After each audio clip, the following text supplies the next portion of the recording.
اگر آپ ان سے پوچھیں ایک ایک کی نگاہ امید کی نگاہ عمران خان کی طرف ہے، وہ پاکستان کو بچا سکتا ہے، پاکستان کے عوام پاکستان کو بچا سکتے ہیں. اور پھر اگر ہم نے اپنے جو ٹرسٹ ڈیفیسٹ ہے اس کو ختم کرنے کی کوشش نہ کی گئی تو پاکستان بڑے برونوں کا شکار ہوگا. آپ نے دیکھا مولانا فضل الرحمان نے بھی کہا اور لوگوں نے بھی کہا کہ بلوچستان ٹوٹنے والا ہے. یہ بہت بڑی بات ہے. اگر ہم اس سے آنکھیں بند کریں گے اور شترمرغ کی طرح ریت میں منہ دے لیں گے تو حوادث سے ہم نہیں بچ سکتے، ان طوفانوں سے نہیں بچ سکتے. اگر پاکستان سے محبت ہے، وطن سے محبت ہے، تو ہمیں پاکستان کے لیے اکٹھے ہونا ہوگا، مل بیٹھنا ہوگا. اور سیاست دانوں کو بھی اپنی ذمہ داری انجام دینی پڑے گی. انہیں گیم بلیم، بالخصوص حکومت والے جو نے بلیم گیم شروع کی ہے، فلاں نے یہ کیا، فلاں نے یہ کیا، فلاں نے، بھئی تم بتاؤ تم نے کیا کیا ہے؟ 2 دن تم مرے ہوئے تھے، کیوں نہیں بول رہے تھے؟ کیوں ہم کو مطلع نہیں کر رہے تھے؟ اپنی ذمہ داریاں انجام نہیں دیتے ہو اور دوسروں کو بلیم کرتے ہو. میرے خیال میں اب یہ الٹی گنگا نہیں بہ سکتی. اور پاکستان کے عوام بہت آگاہ ہو چکے ہیں، بہت بات ہو چکے ہیں، اور اس طرح کے اقدامات سے آپ عوام کی نگاہوں میں اور گرتے ہیں. امید ہے عقل پریویل کرے گی، ہوش کے ناخن لیے جائیں گے اور پاکستان کو بچانے کے لیے اکٹھے ہونا پڑے گا. اور جن جن کی ذمہ داری ہے وہ آئین کے مطابق اپنی جگہ پر واپس جائیں گے تو پاکستان بچ جائے گا. شکریہ. عام طور پر قوموں پر جس طرح کے ڈیزاسٹر آتے ہیں تو اپوزیشن ہو، حکومت ہو یا کوئی بھی مخالف جماعت ہو، وہ ایک ٹیبل پہ بیٹھتے ہیں. کیا پی ٹی آئی اس وقت ایک ٹیبل پہ بیٹھنے کے لیے تیار نہیں ہے؟ بسم اللہ الرحمن الرحیم. دیکھیں کل تو قومی اسمبلی میں سب سے پہلے میں خود بحیثیت اپوزیشن لیڈر میں اٹھا اور میں نے کہا کہ نارمل بزنس سسپینڈ کریں اور ہم لوگ بلوچستان پہ ڈیبیٹ کریں. وہاں پہ خواجہ آصف بیٹھا تھا، وہاں پہ ان کے اور وزراء بیٹھے تھے، انہوں نے ڈیبیٹ کی ہی نہیں، نہ پالیسی سٹیٹمنٹ آئی. کہاں پہ یہ تو جو فارم 47 کی انسٹالڈ رجیم ہے یہ تو سیریس ہی نہیں ہے. اور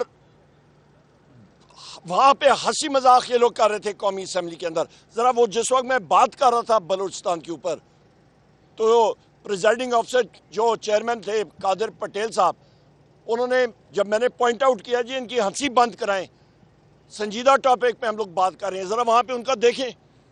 جو یہ فارم 47 کی گورنمنٹ ہے یہ تو سنجیدہ ہی نہیں ہے. اور انہوں نے ٹوٹل، جس طرح علامہ صاحب نے بتایا، ٹوٹل نیوز بلیک آؤٹ کیا ہوا تھا. کل ان کو پالیسی سٹیٹمنٹ دینی چاہیے تھی، قوم کو، ملک کو اعتماد میں لینا چاہیے تھا. اور الٹا یہ چیزیں تو اپوزیشن کی جتنی ہم لوگ ساتھی ہیں آج یہ 1 سال سے کہہ رہے ہیں حالات تشویشناک ہیں، حالات خراب ہو رہے ہیں، اور وہ ہم پہ الٹا چڑھائی کر رہے ہیں، مختلف ہم پہ مطلب وہ کر رہے ہیں، الزامات لگا رہے ہیں. ابھی بھی وزیر اعظم عمران خان صاحب سے ہم لوگ ملاقات کے لیے آئے تھے، کورٹ آرڈرز کے ساتھ آئے تھے پر نہیں ملنے دیا. واحد شخصیت ہے جو پاکستان کو اس وقت اکٹھا کر کے تو آگے چلا سکتے ہیں، وہ ہے وزیر اعظم عمران خان صاحب.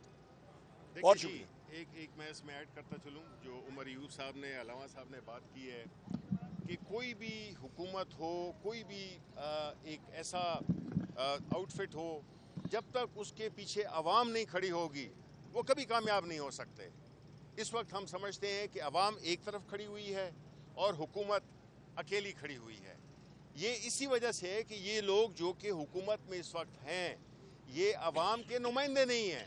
اس لیے یہ اتنی مشکل صورتحال جس میں کہ ہمارے پورے ملک کو دہشت گردی نے لپیٹ میں لے رکھا ہے، اور جو ڈیفنس منسٹر ہے اس کو تو استعفیٰ دینا چاہیے، وہ بجائے اس کے کہ وہ جگتے مارے اس کو استعفیٰ دینا چاہیے.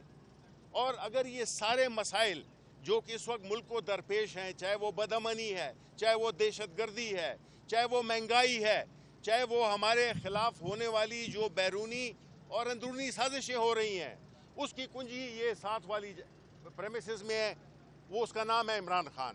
جب تک یہ شخص باہر نہیں نکلے گا جس کی پارٹی اس پورے ملک کے ہر صوبے کی نمائندگی کرتی ہے، اس کی نمائندگی ہے، تب تک یہ سلسلہ بہت مشکل ہے کہ یہ رکے. کیونکہ یہ نااہل بھی ہیں اور ساتھ میں بدنیت بھی ہیں. ان میں مجھے نہیں لگتا کہ وطن کی وہ محبت ہے جو کہ ہونی چاہیے، کیونکہ اگر وہ ہوتی تو وہ ملک کے ساتھ جو کر رہے ہیں وہ نہ کر رہے ہوتے.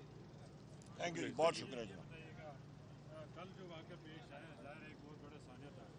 آپ لوگوں نے میڈیا میں بھی مذمت کی، آپ نے بھی کی، سلمان اکرم راجہ صاحب نے بھی کی، لیکن ایک تاثر یہ کل سے بہت مضبوط ہوا ہے کہ سوشل میڈیا پہ جو پی ٹی آئی کا نیریٹو ہے اس واقعے سے متعلق،